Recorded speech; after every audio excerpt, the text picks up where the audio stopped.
we get a sense of the social geography of Long Island.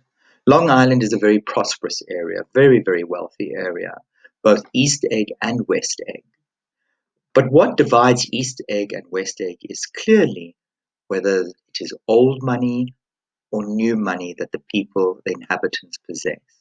The people of West Egg have new money.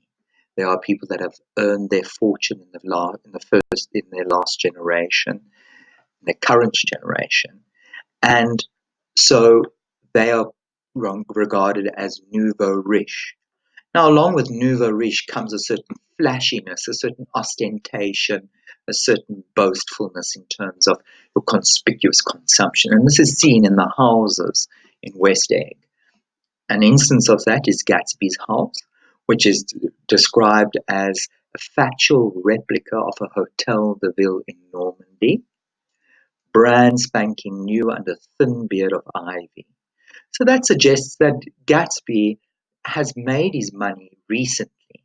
He's bought this palatial home that looks like a town hall in Normandy in France, but it's brand new, and he's trained ivy up the walls to try and make it look old. So that introduces a theme of appearance versus reality as well, and deception. How Gatsby is trying to, in a sense, mislead the observer into believing that he comes from some kind of aristocratic, old moneyed background. And then that is contrasted with the Buchanan's home, which is a Georgian colonial mansion. That is the real thing, that is authentic. And Tom Buchanan, we discover, comes from a very wealthy family. So they are old established wealth, which is also typical then of the people that live in East Egg. So what Scott Fitzgerald, the author, does is he sets up this contrast between East Egg and West Egg. And that contrast is also seen then in the contrast between the Buchanans and Gatsby. You will remember when you were studying the background to The Great Gatsby, the history of the 1920s America, that there were one of the things that you learned was that there was massive social inequality. Despite the fact that the 1920s was a period of enormous economic prosperity and great wealth for many people, there was also at the same time a lot of poverty. In fact, 40% of Americans lived in poverty. And so we are expanding our sense of the social geography of the area. We've spoken about West Egg and East Egg. Now you're going to learn about the Valley of Ashes. This is Baz Luhrmann's depiction of the Valley of Ashes.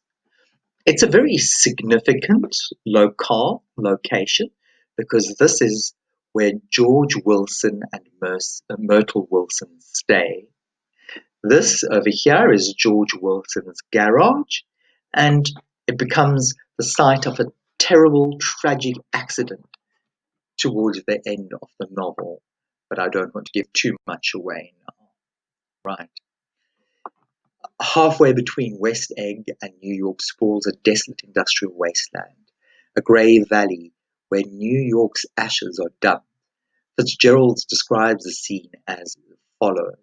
This is a valley of ashes, a fantastic farm where ashes grow like wheat into ridges and hills and grotesque gardens, where ashes take the forms of houses and chimneys and rising smoke, and finally with the transcendent effort of men who move dimly and already crumbling through the powdery air. So the Valley of Ashes is clearly a place where people are discarded, where lives are thrown away.